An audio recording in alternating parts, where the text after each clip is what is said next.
Welcome to the Urbanist Agenda, the podcast that wants more people to listen to us. I'm Jason Slaughter from Not Just Bikes, and I'm joined today by Brent Toderian. Welcome to the show, Brent. Hi, Jason. Thanks. Yeah, so I'm not sure how many people will know you. You certainly have actually an impressive audience on Twitter and have for a while, and then Blue Sky and such.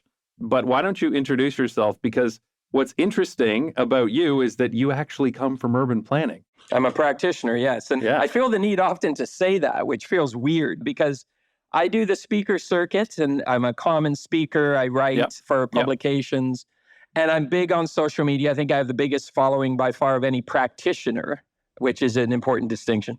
But I feel the need to stress that because I'm not someone who's written a book or writes articles for a living or does podcasts or YouTube for a living. Not that I don't respect all of those, because as a practitioner, all of those things help me tremendously because it's about getting the message out. Right. But it is different because I have sat in the chair. I've been in the tough rooms where the decisions are made. And that's both a strength and a weakness, I suppose. But what it does do is it allows me to have a different perspective on what works and doesn't work, what's effective and doesn't actually succeed. Because a lot of things get you a lot of likes on social media and some big fans on social media.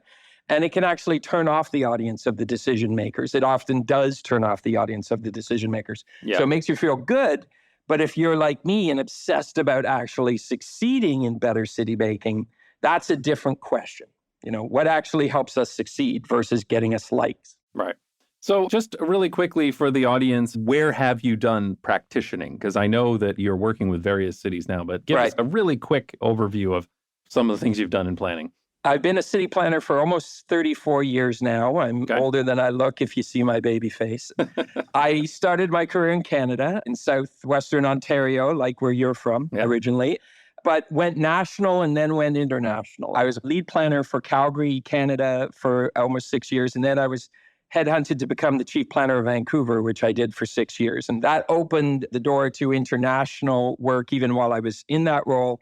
But it's almost 14 years now that I'm out of Vancouver City Hall. So I still live in Vancouver. I still work here, but I work globally now. And I try to make sure I keep a good amount of my content here in Canada because I am a proud Canadian. But I'm a global urbanist. And frankly, I could easily work more internationally than I do in North America if I let it go that way. Right. So I've done a lot of work in Northern Europe. That surprisingly was a place where they really were interested in talking to me as soon as I left Vancouver City Hall.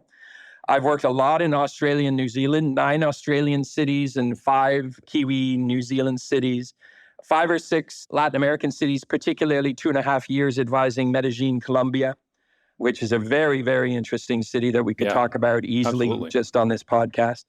But the Northern European cities are particularly interesting. I think I've worked in every major Northern European city. The most recent one, which was kind of on the bucket list, was I did over a year working with the city of Reykjavik, Iceland, which was absolutely fascinating. Yeah, I remember reading that. And I wouldn't have thought that the places that resonate most with my work and my perspectives would be places like Oslo and Helsinki and Göteborg, Sweden and Groningen, Netherlands, and certainly places like Rotterdam I overlapped with quite a bit while I was chief planner of Vancouver. But what's surprising to me is that I have the same conversations in almost every city in the world. I wanted to be really respectful about how different cities were around the world. And what I found is invariably we were having culturally affected versions of the same conversations. It was about cars because cars are geometry, not culture, right? So it was about public engagement and the success of the conversation about urban change. It was about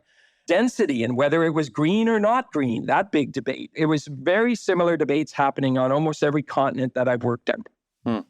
Yeah, that's interesting. So, I mean, obviously, I come to this whole thing having no experience in urban planning at all. I started my YouTube channel just for fun because I wanted to share why we moved to the Netherlands, and that was about it. And then I kind of fell into this and became a very large voice in the online urbanist community. But again, it's kind of like I'm just winging it out here, which is why, I've been following you for years in order to learn on the side here of what actually works. But what I really wanted to talk to you about is like that difference between someone like me who can put a video out and get 1 million people to watch it and someone like you that can actually get things done much better than I could do. Well, but you getting 1 million followers helps me get things done. Yeah, I mean, we work together, and sometimes I do things to piss people off, and sometimes I do things that are very productive, and somewhere in the middle, hopefully we're moving in the right direction. And to be blunt, some people who have 1 million followers out there are saying all the wrong things and making it astronomically harder for us to get better things done, because we know those people who often have bigger audiences than the people who actually know what they're talking about or are saying the right things. Yeah, well, I think it's really obvious online that like the size of your following has almost no correlation to what you know. Probably zero correlation, actually, because of when I think of some of the really big guys, they have no idea what they're talking about. Well, and the bigger and more obnoxious the lies, sometimes the bigger the following. And that's a problem in my profession. It's a problem in the struggle to have better cities. But the way I say it is, I come at communication from the practitioner side, and I value greatly the opposite folks like yourself that come to the practice from the communication side, which means you start off not knowing maybe as much as I do, but being a hell of a lot better communicator than I am. And the planning profession is something that I don't necessarily defend. I often get asked questions about my really interesting job and how interesting and sexy it looks. And to be honest, I think it is interesting and I think it is sexy. But probably, I don't know, 60%, maybe more of professional planners out there are not doing interesting, sexy things. They're doing highly technocratic and sometimes very boring things. Right. And my profession is capable of being absolutely mind-numbingly boring about an inherently sexy and interesting thing. Cities. Who isn't fascinated by cities? Most of us as human beings live in them. Yeah. We all care about them, or certainly should. And yet we manage to talk about them in painfully boring ways as professionals. Like read a planning report if you want to get good sleep, and it doesn't need to be that way. And I was told when I was young in my 20s, you can't write that way. You can't speak that way. It's not professional. But frankly, I think folks like you out there that were clearly successful, more successful than the practice at getting the word out, at educating the public on some of the tough challenges facing the idea of better cities. The fact that you were far more successful because you were far more interesting sort of gave me positioning to say, I'm going to do it fundamentally differently. And when I did get the job of chief planner of Vancouver, what I said was, now I'm in a position that gets to define for the profession what we say and don't say, because now I'm a leader in the profession. Right. So if I want to talk about beauty in cities, or if I want to talk about anything that my old bosses used to tell me I couldn't talk about, I get to decide now. And frankly, I influence the profession more. So I took that as an opportunity and a responsibility to speak differently, to talk differently. It was useful that I came from the private sector, so I didn't come up through the bureaucracy. And so I came in to the city of Calgary and then the chief planner role in Vancouver at the top levels. So when I was told, listen, you can't talk that way at City Hall. You can't say those kinds of things. I could say, yes, I can, because I used to talk those ways in the private sector. And I was used to mayors listening to me. And I was used to communities and the media listening to me. I already knew it could work. There was just a culture at City Hall that said, no, you can't be like that. You can't be interesting, almost. And then I did all the opposite of the advice that I was given. And I probably was promoted faster than anyone in the history of those two cities. And I was chief planner of Vancouver at 36 years old, which is the youngest chief planner in Vancouver history. So yeah, that's impressive. I don't say that to brag. I say that as evidence that you don't have to be the way they say you have to be. So I sort of speak for my profession, but I'm also actively trying to change my profession, almost, challenging / shaming my profession into being more successful, frankly, by being more interesting and more persuasive. It is interesting because I remember when I started doing this stuff, like originally my channel was just to explain why we moved to the Netherlands and what I liked about Dutch cities. But when I decided to make a conscious effort to like really go and do more with this channel and talk more about urban planning, that's where I thought, okay, well, now I'm going to take strong towns because that's where I learned a lot of my stuff from, and I'm going to highlight them. And there were a bunch of conscious things that I did.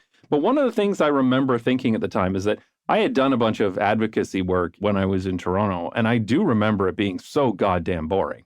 And those reports being so boring and dry. And I'm thinking, this stuff's actually kind of interesting. So one of the things I consciously wanted to do with my channel was to say, like, try to avoid a lot of the sort of data and stuff. Like all that stuff's important, and that stuff is important to get right when you're actually implementing things. But all like those hard facts and data and everything, all of that is completely irrelevant if when you get there, when you're on the street, it doesn't feel good. Everything else is irrelevant if the experience of actually being there in the city is bad.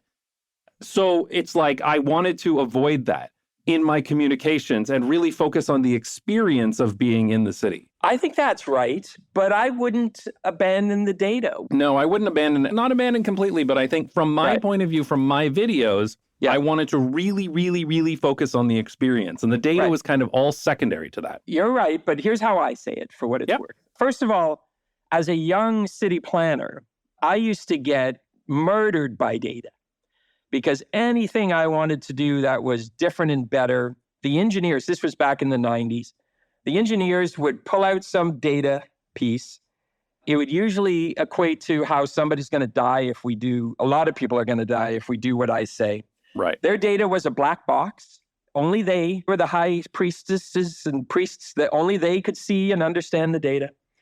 And they would win. And I joke that us planners would slump our shoulders because we know we'd lost. And it was in those times in the 90s where I said, no, I'm going to understand the data better than they do, because I don't buy that that's what the data says. You just completely dismantled the arguments of the vehicular cyclists because they were just spouting things that weren't true. Yeah. So I did the same kind of thing. I dug into the data myself. I saw what it really said. And then I said, I'm pretty sure I could be more interesting than engineers. Sorry, but planners are boring. Engineers are even more boring. Yeah, fair. As an engineer. And so I'm going to win with better data, said more interestingly. And what I say is I now beat data like a drum. I know more data than most engineers, and I can beat almost every engineer in a data debate, but I combine it. And here's the point to what you're saying. Data by itself, you can make data interesting. You can make data sexy. It's how you use data. But you always combine it with the storytelling and the emotional resonance and how it feels, as you say. To me, that's always the combination. Better data, better storytelling, you win, is my very, very overly simplistic math on this. Yeah, that's fair. So I lean in on both. And it helps that my data, I don't want to get too much into the numbers because I often say I don't remember numbers well. So I had to train myself to remember the numbers. But I find if you hit the data in an interesting way and not a boring way, it gives you the credibility that the engineers used to have to beat me with.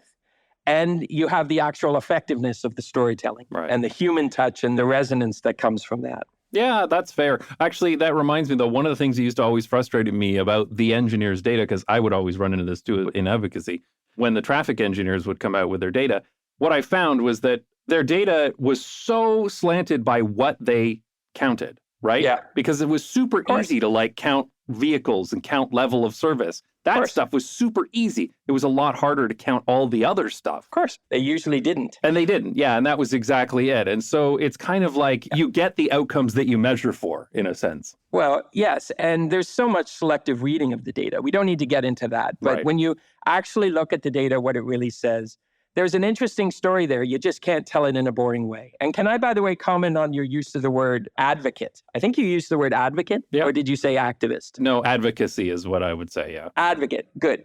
So I'm an advocate.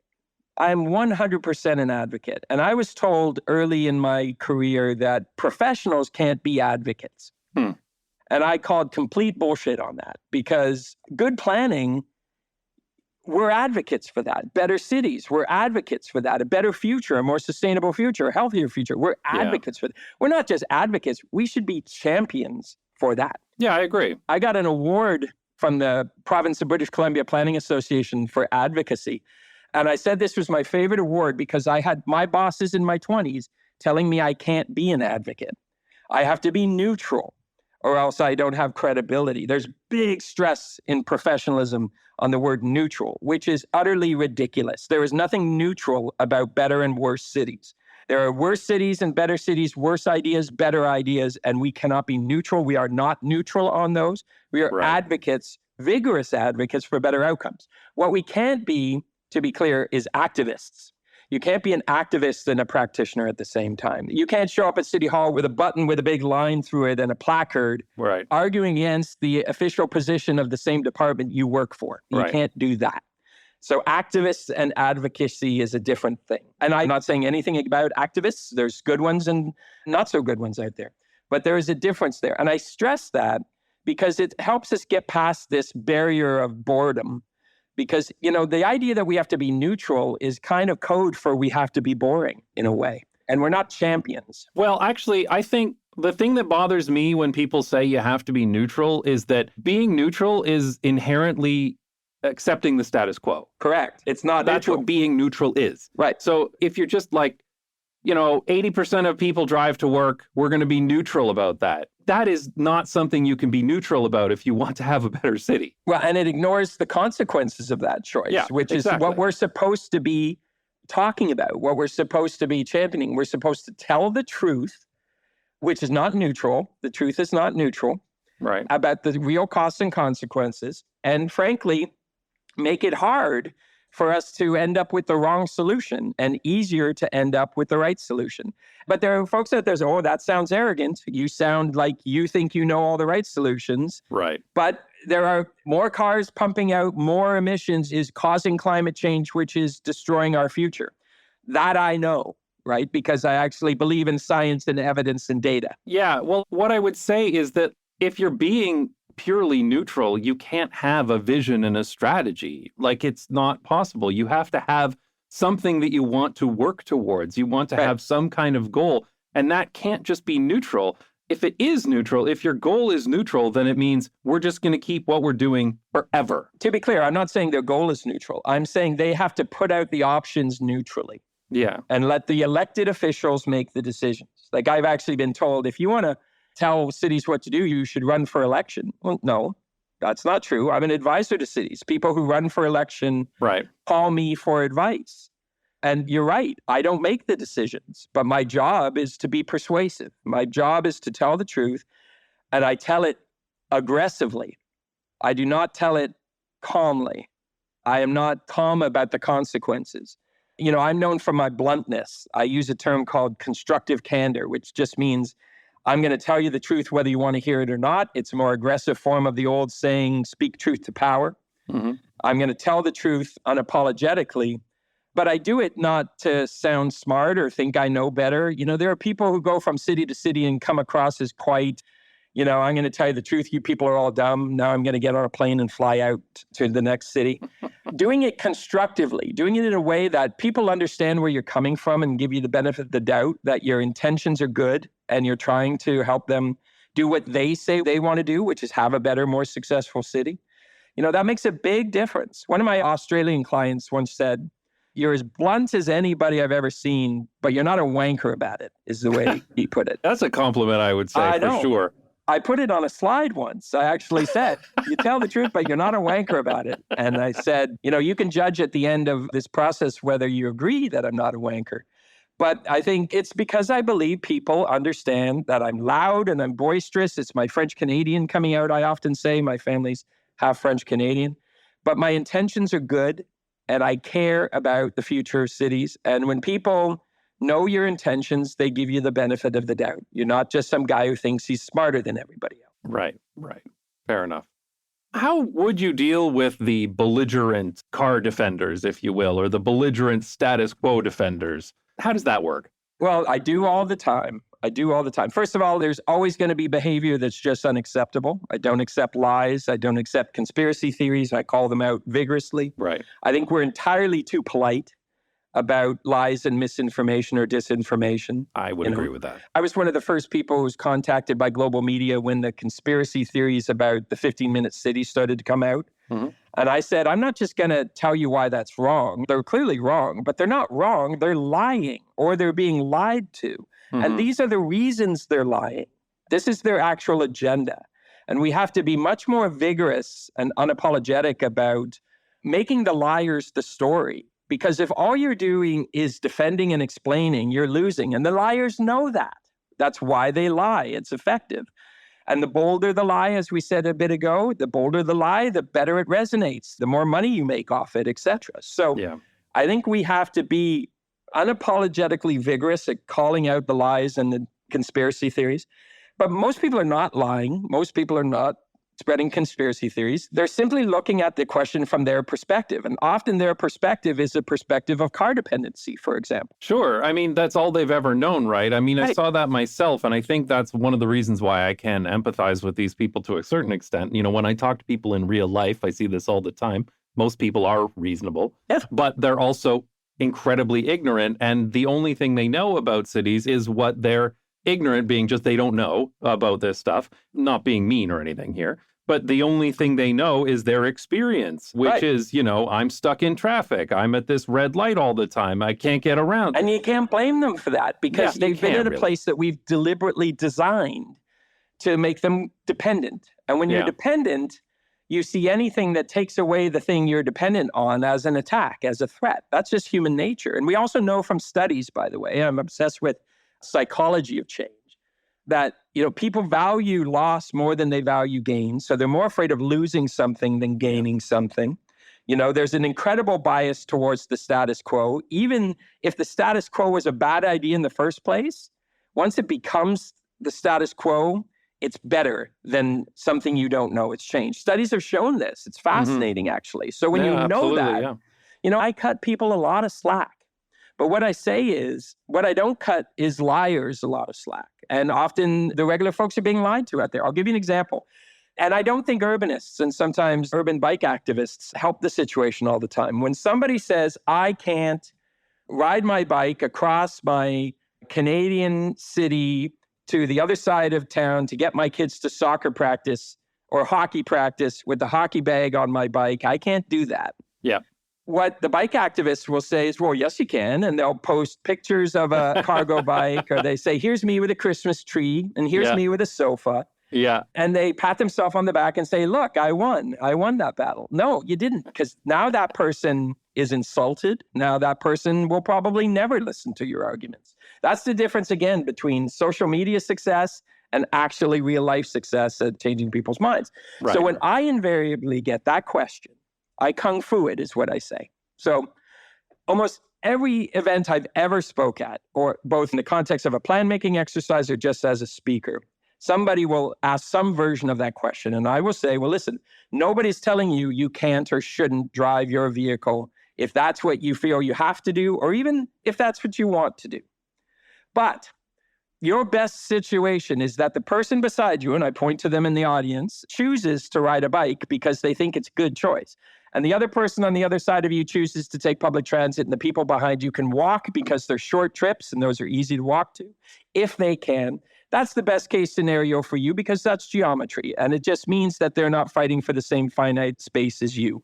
If all of them are choosing to drive too, none of you are moving. You're stuck in traffic. That's reality. That, by the way, is common sense, which is a line that the anti-forces love to pull out and use, right? So I always say I'm trying to take common sense back. It's simple geometry. The more attractive we can make other choices to other people, the less people are fighting for finite space for you. And then you might, by the way, decide that some of your trips, not the one across the city with the hockey bag, but some of your local trips to get milk or groceries or take your kids to school can actually be trips that you don't need the car for. And wouldn't it be nice at least to have that choice, right? Yeah. So I put it all in that way, and I call it the kung fu because you're not meeting their force with force. You're kung fuing it. You're kind of turning them to the side and having them look at the same circumstances in a different way. And doesn't that sound reasonable? Nobody's telling you you can't use your car. Yeah. And invariably, people will say to me, yeah, that sounds reasonable. But they'll often have a but. But, you know, if at least you're talking in the context of real life and reality, as opposed to when you show them the cargo bike and say you should just be using this, that might work with 1 out of 100 people. The other 99 think you're an ideologue, right? And you've lost credibility with them. Yeah.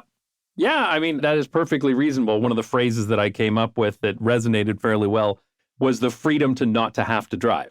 Yeah. Because that's the other thing, is that they also talk about freedom. Like, I am free in my car to go wherever I want. I can go here, I can go there. I'm like, yeah, but what about the freedom to not to have to drive? Right. Like having to drive. What happens when there's construction on your main road? How's your freedom feel? Or just having choice in general. And Right. the other one that I find resonates fairly well is kids who can't drive. Right. I mean, it's like, wouldn't it be nice? Especially when I talk to people from my hometown of London, Ontario, I'll say to them, so doesn't it kind of suck to have to like shuttle your 15-year-old to like school and soccer practice and all this stuff? And they're like, oh, it's such a pain in the ass. And I'm like, yeah, I never do that. Never at all. Like my 15-year-old goes everywhere he wants by himself. I never take him anywhere unless I want to. Well, but that's dependent on the kind of place you live in. Yeah, but I think that's the goal, right? That's the dream that you could actually sell people on. Right. But a lot of your audience, and we've got to be better at this. We truly have to be better at this, recognizing that a lot of the audience that we want to convince think we are crazy talking when we talk that way, because they live in a place that is the opposite of that. Yeah. You know, people always ask me, okay, fine, do you own a car? And I go, no, I don't. I haven't owned a car in 16 years or something like that. Well, but do you have kids? Yes, I do have kids. And yes, I shop at the Costco, which is half block away from me in downtown Vancouver, by the way. So all of those are possible because of the urban environment I live in. Now, I could try really hard to overcome an urban environment that is working against me on that, but I have to acknowledge that that takes a lot of effort. And a lot of people won't do it because of that. So I'm not saying it's an excuse, but what I'm saying is you have to meet them where they are. So as a simple example, I'm doing plans for whole cities that have downtowns and they have inner cities and they have suburbs. And if you have one conversation for that whole city, you sound like a moron, because the difference between the suburban perspective and the downtown perspective is night and day. Yeah. But what you do say is, data, here's some fun data for you. Half the trips in the city are short trips. And what if instead of owning 3 cars, you could own 2 in the suburbs, or instead of 2, you could own 1 and an e-bike? Because half your trips are discretionary. You don't have to use the car unless the way it's designed forces you to use the car. So you have that conversation in the suburbs. You don't say we're going to ban cars and you are going to go car free. Some might. But you lose 9 out of 10 of your audience if you talk about it like that's the obvious answer in a car-dependent place. So the goal becomes, from a planning perspective, in the downtown and the inner city, we lean in on prioritizing walking, biking, and transit first, unapologetically. That is the answer. We prioritize space, we prioritize budgets to do that. In the suburbs, your goal actually is balance. And frankly, balance would be revolutionary. Imagine making in the suburbs, balance, in the suburbs, balance would be revolutionary. Because I say it's like doing a 100-yard dash and the car's got a 90-yard head start. Yeah. You need to prioritize just to help get to balance, right? But you have the different conversations in the different contexts because that's the only way you have credibility. Yeah. And this is where, as a practitioner, I can sometimes find that the narrative doesn't help. Because if the urbanists come into the suburbs and they say, here's how you should be and here's what you should do, they sound like crazy people. And it's not effective. It's just not effective. Yeah. I mean, I could totally see that for sure. Absolutely. The one thing I'll say, though, is that when I put out a YouTube video, I can't just target one message to the suburbs and one message to the urbanists. The other thing that I absolutely refuse to do in any of my videos, which will piss off suburbanites, is I will not do the hedging. There's nothing I hate more than the YouTube videos, and I've seen other urbanists do this all the fucking time, where they start talking about something, some urban thing, and then they just hedge for like the next 5 minutes saying, well, we're not trying to take away your cars. It's going to be okay. You can just do this and it's all right. Don't worry. And it's like all that hedging just ruins the purity of the point. Yeah, but not just the purity of the point, but then you lose basically everybody, honestly, at that point. Well, it depends on if the hedging is true or not. And I agree with you. Well, I think it's more than anything, it's that the hedging can just go on for so long that the whole thing gets derailed. And the point that you're trying to make gets watered down before you even make it. Sure, but that's a straw man a bit, because I've rarely seen hedging go on that long. You're probably picturing a scenario that's very different than I might do if I'm hedging. Well, I'm thinking in my head, like a couple of YouTube creators that I'm not going to mention by name because that would be kind of rude. Okay, but here's what I say. So is it hedging if I say, of course it's different in the suburbs, but we still want to be ambitious no matter where we are? That seems Because reasonable. No matter where we are, we have to be better than we are now today. But that doesn't mean a one-size-fits-all approach everywhere, because that's just not how cities and regions, certainly in North America, are set up. Now, when I do work internationally, it's very different. But, you know, I don't need to tell you, you get this from your own audience sometimes, that it's the whole, well, yeah, that's all well and good in Amsterdam. We're in London, Ontario, or Kingston, Ontario. Well, actually, this is a real fundamental problem I have as communicating from my platform, the size that it is that I've gotten to this point where the message for North Americans and the message for, say, Europeans and some other countries is just night and day a lot of the time. Because here's the thing. If I make a video and I say something like, every city center should have an area that is car-free, where it's pedestrianized and people can just walk around. If I say that, a German or a Dutch person will be like, well, yeah, of course. And if I say that in North America, they'll be like, are you fucking crazy? Are you insane? We can't, like, it really is literally that different. Yeah, and I have the same challenge because there aren't that many practicing city planners like me. I can probably count on one hand how many there are that are working in those two contexts, and I'm one of them.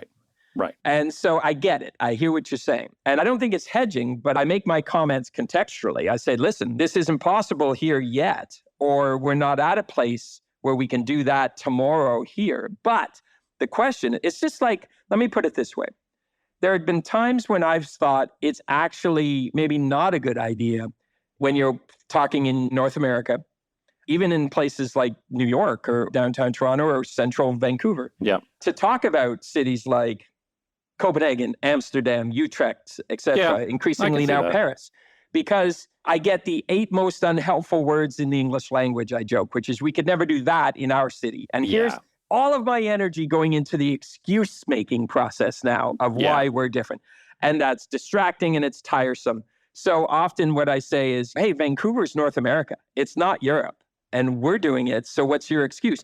Downtown Calgary had the best North American bike lane pilot that I've ever seen that led to the central separated bike lane system in Calgary. And that's in Calgary. And then Edmonton copied them because they were jealous. And now you got the two. Edmonton did a good job, from my understanding. Right. And I say, if Edmonton and Calgary can do this, and I was the planner for Calgary, which was very right-wing, before I was the planner for Vancouver, which is very left-wing. And I say that if these conservative cities can do it, these sprawling cities can do it, what's your excuse? And so for a while there, I was saying maybe I won't emphasize those cities because I don't want to have to deal with the, hey, doesn't this guy know we're not Amsterdam question? Yeah. But then as I've done this for years now, what I've said, what I've realized is I can thread the needle and not be lazy about it. And I'm not saying you or anybody are, but I want to be very specific, but without sounding like I'm hedging. And basically say, here's what we can learn from those cities. And here's how we can apply that learning to these cities that are in very different places, but have to stop making fucking excuses that they can't learn from Amsterdam or Utrecht, or certainly Paris, which has done remarkably good things remarkably fast, right? Yeah. And I do think that because I'm working on conversations that are about a new plan for a city, it's not that I've written a book or written a journal or something. I do have to come in and be more specific with my message. I can't just say, hey, everybody, Amsterdam's great. And I'm not saying you or anybody is like that. Amsterdam is great, though. No. What I have to do is thread the needle more. And I think that's fair. Which is to say, here's where we can learn where we are right now. Read the chessboard of the city right now, what it can achieve, and then frankly be bolder than that because we need to go further and faster. And I'm unapologetic in pushing that. But, as I say, it comes down to me being obsessed with what actually works or not. Yeah. And I've found that works. I've taken, and I don't want to sound like I'm bragging here, but I've taken very controversial scenarios with plan-making processes, and I've ended up presenting them to council with unanimous support and applause that were some of the boldest plans that you would see in Canada.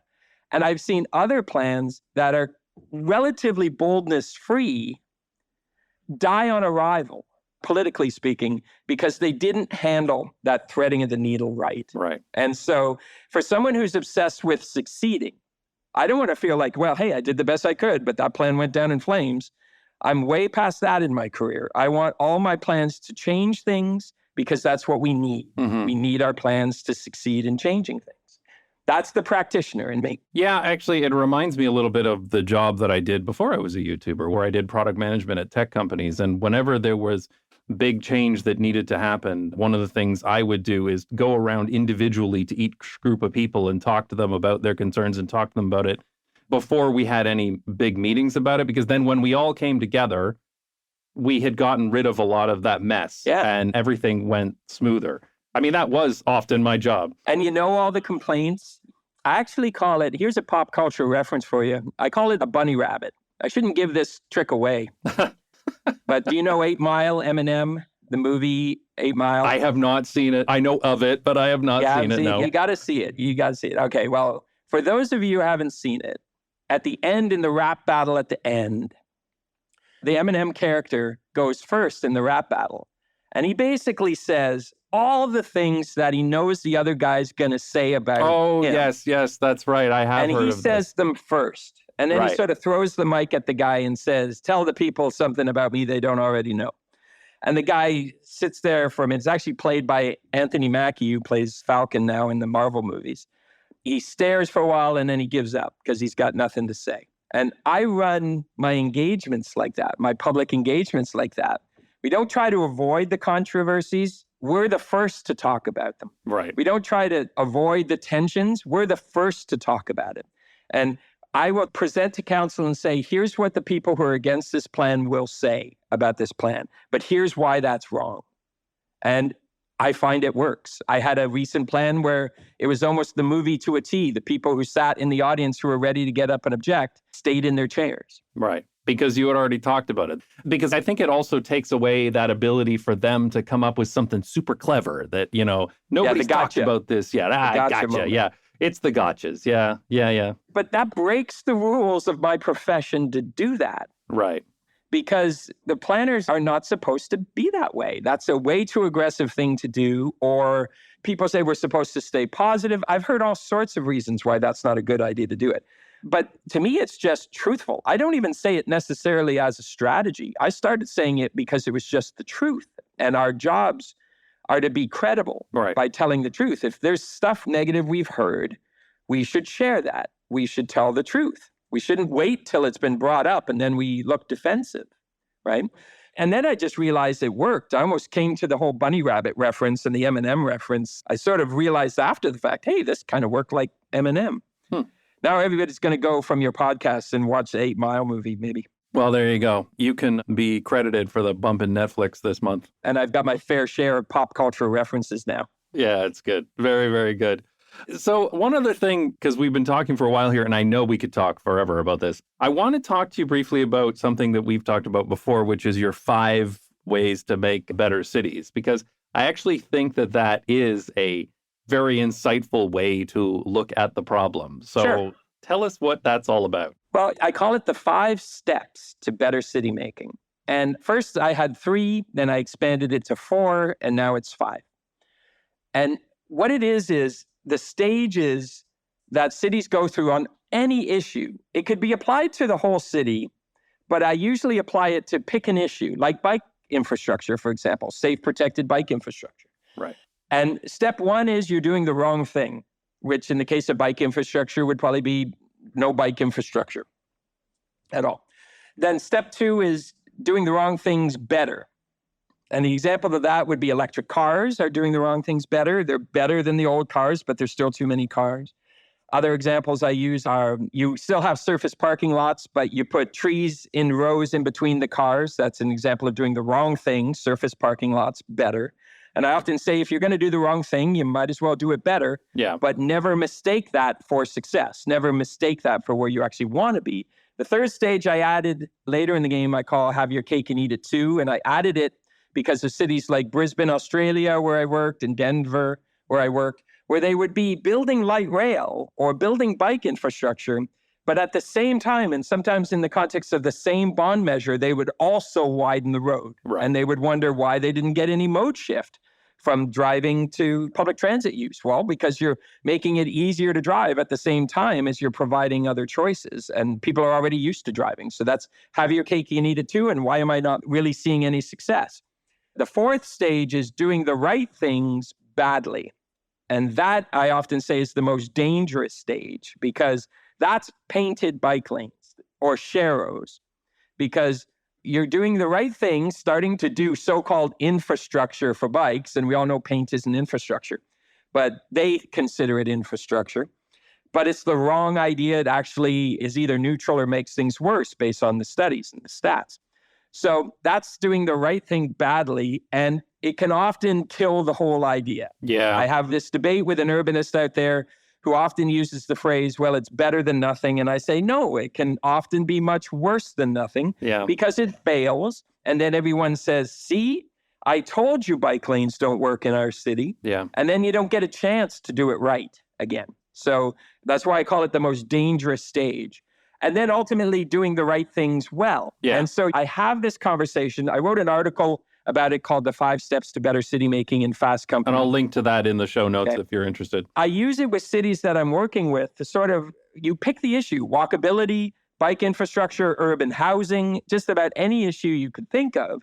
You can have that conversation. And the key is, how do you get from step 1 to step 5, maybe without having to go through 2, 3, and 4, but being honest about where you are now? Because a lot of people, the most obvious thing is that a lot of city halls are taking compliments, even winning planning awards for doing step 2, doing the wrong thing better. And that becomes our bar. That becomes our definition of success. Mm-hmm. Whereas the whole point of this is to show where you are in the context toward the real success story, which is, 3 steps further than that, frankly. So I did it at first just as a bit of a thought experiment, and I've evolved it over time and added steps. But it's become very useful in having constructive candor about where your city is now, how it needs to get further on the steps. Yeah, and I think that 4th step, that doing the right thing badly, that is one that I have run into so many times. That can be painted bike lanes. That can be only putting bike lanes where they inconvenience drivers the least so that there's no network, as opposed to building them where people want to go. Right. And that is one that I've gotten so many arguments about. And since I've been doing the YouTube stuff, but even before that in the advocacy years, because there would be people who would say, oh, well, it's better than nothing. At least it's something. At least we're going somewhere. So yeah, that step 4 is one of those ones that I've run into so many times, both with the YouTube channel, but also before in advocacy, where people are like, oh, don't complain. It's better than nothing. We're moving forward. And I'm like, no, it's really not. Like, doing the wrong thing is the thing that then everyone's going to point to and say, so we shouldn't do this shit. I frequently say to mayors and chief planners and such, if you're not positioned to do it well, don't do it yet. Yeah. Because it's the exact opposite of the better than nothing message. If you're not positioned to win, don't do it. But don't just wait to be positioned to win. I say we have to create the circumstances to win. And when we're successful at creating the circumstances to win through a different conversation, through changing the media discourse, the social media discourse, et cetera, and that's part of what I do with cities, when you're positioned to win, then you do it. And if something happens in between that shakes your position, don't be afraid to stop, because you may only get one shot at this. Right. And by the way, Jason, literally while we were talking, I think I might have just thought of another step. Oh, here we go. We're moving to 6 steps now. 6 steps. Oh, my God. Literally, I was thinking about what you've been saying, and it's sort of in the context of what about, you mentioned doing only the bike lanes off the roads, the ones that don't interfere with car capacity. Or they'll put the protected bike lane where there's enough room where they don't have to take away lanes. Right. So it's incomplete, et cetera. But it's also just, I've literally had mayors say to me that I am all in for bike infrastructure off roads. So through parks and along riverfronts, the seawall. I've heard that. But I'm not going to do it in the hard places. And that's my wording, not theirs. I'm not going to do it in the important places that actually take this from recreational cycling to transportation cycling, where you actually get mode shift. I'm not going to do that because I'm not going to potentially be perceived as inconveniencing drivers. And I say it that way, by the way, because it won't inconvenience drivers, because you're taking cars off the road, which actually helps.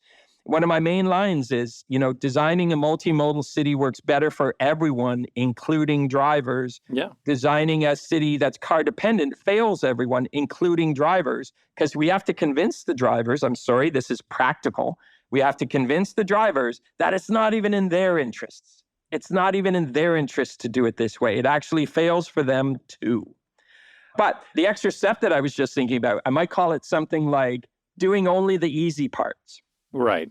right? Or the parts when you have the opportunity, the opportunistic road conversion. It's that low-hanging fruit, right? The low-hanging fruit. That's what we'll call it. It's one of these things that really bugs me, like when I see cities say, like, we installed 200 kilometers of bike lanes. And I'm like, okay, but what were those kilometers? Like, can we break that down a little bit? Like, not all kilometers are equal here. Yeah. So we'll call it doing only the low-hanging fruit. That'll be another step. I don't know if it'll be between 3 and 4 or maybe between 2 and 3, but I'll get back to you on that. All right. Very good. It's certainly related. Also, honestly, it's kind of number 4, right? It's kind of doing the right thing. It is a bit of number 4, yeah. It is a bit, but it is a different thing. And I have seen that so often. It's like they will put the bike lanes in where they inconvenience drivers the least, as opposed to looking at it saying like, okay, well, we're going to design for people who want to go places. So let's make sure that we connect this, area where people work and this area where people live. Those are 2 totally different ways of looking at the problem. And both of those ways could get you kilometers of bike lanes, right? But one of those is a lot more useful than the other. Right.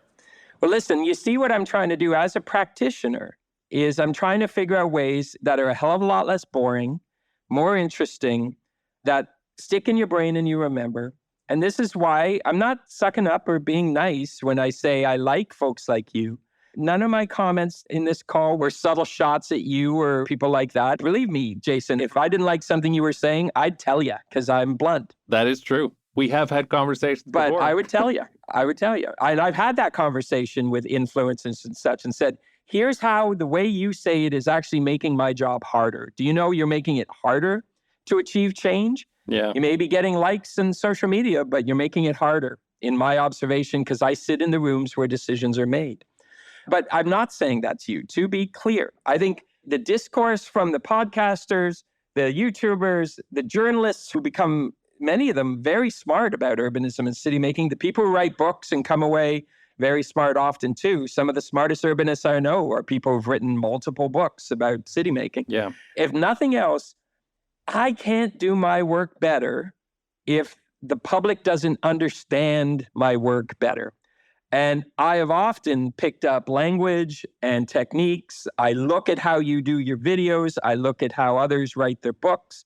And it gives me ideas about how to write in a way that's more accessible, say things that are more human and not so boring.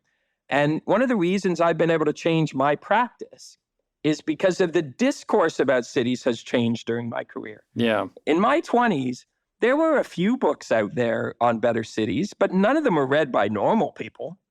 They were all read by professionals. And there weren't such a thing as YouTubers and podcasters and such then. And there were occasional journalists. But I remember it was in my 30s and late 40s where I could go to a magazine stand and pull off almost any magazine before the internet was bigger. And there would be an article in that magazine about cities and how to make them better in some way. And I just saw that discourse grow. I was just at an event in Europe and I was talking to journalists who write for City Lab or any of these Wired or Fast Company about cities and how common that's become. And it wasn't at the beginning of my career. And that's not only inspired me to speak and write in a different way, but I think it should inspire all professionals to do that. All professionals. I should be the norm. And I am not the norm right now. I am an outlier and I should be normal.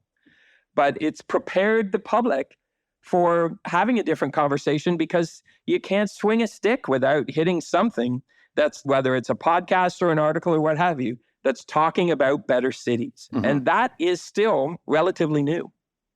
And so, I thank you guys. I said to you before this thing, I think you're doing a huge service to the urban biking community by doing an hour and a half long. And I can't imagine how much work goes into an hour and a half long video about vehicular cycling. I never want to talk about vehicular cycling again. Oh my God. It was so much worse than I thought. But now anytime, what that gives me, I've written things and I've done presentations where somebody said to me, I did an epic thread on what I think about electric vehicles. And if a reporter or somebody says to me, what do you think of electric vehicles? I send them the link and I say, I'm not even going to talk to you. Just read this. I do like your threads that you do. You've got them going over like sometimes several years. I was so sad when Twitter kind of imploded. It wrecked that because Blue Sky doesn't quite work as well. But yeah. But now I've had the debate about vehicular cyclists, who say protected bike infrastructure is bad. Now I'm just going to send them your video. They're never going to watch an hour and a half, but I get it. At least it will keep them quiet. They might. I did. I spent the hour and a half watching it. But I'll say this. Any practitioner who grumbles about the stuff that the YouTubers are saying, like, you guys sometimes get it wrong, and of journalists course. sometimes get it wrong. And I'm going to say things to piss people off. And sometimes I do it intentionally, to be honest. Yeah, but anyway. But I don't like terms like Overton windows and such. But I just think for those of us who are pushing for change in the profession and pushing it faster, that helps. My favorite one of yours is the one about the costs of sprawl, the financial costs of sprawl. Yeah, the Strongtown stuff. I mean, I have to give credit to them because Strongtowns are phenomenal. Yeah. I'm really, really glad that I was able to highlight what they did. And Joe, who does those amazing graphs. Yeah, Joe Minicozy from Urban 3, phenomenal stuff. I have sent that video to more politicians and chief planners than any video on social media. I think that one's a good fit, yeah. Because it's like, nothing I say to you is going to be as effective as you just watching that video. So watch that and then we'll talk. Yeah. And I didn't have that in my 20s. I didn't have that in my 30s in my career. And now I'm in my 50s and I can, lean in on some of these things. So I'm not just saying this to be nice because I wouldn't if I didn't think it. But I think you guys are doing important work. And if and when you do get it wrong, you'll certainly know I think that because I'll be saying it on social media why I think you're wrong. Good. But you notice I haven't done that yet, in your context at least. Yeah, and I think, it's all building on things too. Because, that Urban 3 video, I am very happy with it. But of course, I didn't come up with any of that data, right? I found a way to present it in an interesting way that got millions of people to look at it. But ultimately, I'm building on Urban 3, putting that together. And Urban 3 are different, again, even from what I would have seen like 20 years ago, dry, boring stuff. They were the ones that came up with that really beautiful 3D visualization, right? So even if that data was available, you needed an Urban 3 to form it into something that looked prettier and was more digestible. So it's really, we're all building on each other here. Agreed. But if you hadn't turned it into the easily digestible video that I could send to the politicians. Sure, of course. Like I've sent Urban 3's drawings to others, and I've even gotten Urban 3 work by saying to cities, you should hire them. Right. But, it's the way things break through to everyone else that matters. Yeah. And, you and I have talked about this. I get credit for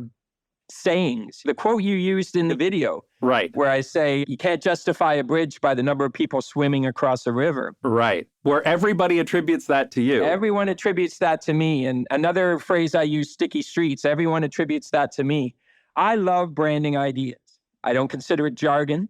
I think, how can I say this in a way that will stick, that people will get it, they will remember it? And I'd say probably, 60, 70% of my brands are ones I've come up with. But other ones are things that were just sitting there that I would occasionally run across. And I think, nobody's saying this. This is brilliant.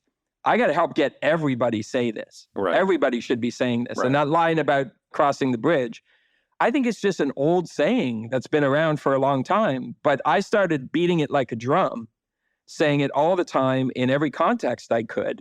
And now it's attributed to me, and I didn't come up with it. But more importantly, it's now commonly out there. It's a common thing. It's like Mumford's phrase about obesity. It's about all sorts of sayings. Right. And to me, that's just part of the obsession about how we can change the discourse.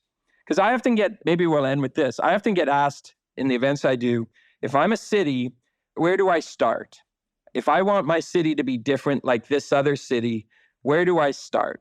And there's been lots of different ways I've answered that question through 34 years of my career. But in the last 10 years or so, I say it starts by changing the conversation. Because if you try to change the city in the context of the current conversation about the city, you'll fail. And not only will you fail, it'll probably be a bloodbath. But what I often do with cities is, while we're doing the work, we're working to change the conversation dramatically, not a bit. We're sort of blowing the old conversation up and creating a brand new one about change, the opportunities with it, why it's necessary, everything. The good ideas are the easy part. It's how do you actually make the good ideas happen that differentiates the practitioners that are actually doing something useful and those that aren't. Well, yeah, I think that's as good a place to end on as any. That's good advice, I would say. So I think this has been a great conversation. We've already gone over an hour here. I know we could talk longer. I'm happy to have you on again sometime and we can talk some more, but this was really useful. So thanks so much for coming on. Well, my pleasure. And I've been looking forward to it. And I will make sure if you look in the show notes, I'll leave links to Brent's Blue Sky and Twitter and other pages. And he's always got some interesting nuggets of whether they're good information, good data, or just those phrases that just come together perfectly. It's worth following Brent. I've done it for years. I can recommend. Thanks so much. Thanks, Jason. That's all we have on the agenda for today. I hope you enjoyed listening to it almost as much as we enjoyed making it. I really enjoy talking to other content creators about what they find interesting, and a lot of the people I have on this podcast I met since joining Nebula. Nebula is the subscription streaming service created by and for educational content creators and the people who love their content. Nebula has all sorts of educational content, from videos to podcasts to classes by your favorite creators, as well as Nebula Originals, which are high-budget productions. Honestly, Nebula is such a great platform, and I'm so happy for my content to be available there. If you use our special link, which is nebula.tv/agenda, you'll get a discount off an annual membership, which comes to only $30 a year, which I think is a fantastic deal. So check out Nebula at nebula.tv/agenda and see if there's something of interest to you. At the very least, you'll be able to hear every episode of the Urbanist Agenda a little bit earlier than everyone else, so you can get the inside scoop on what we're plotting and scheming. Thanks again for listening, and maybe next time you'll be listening on Nebula.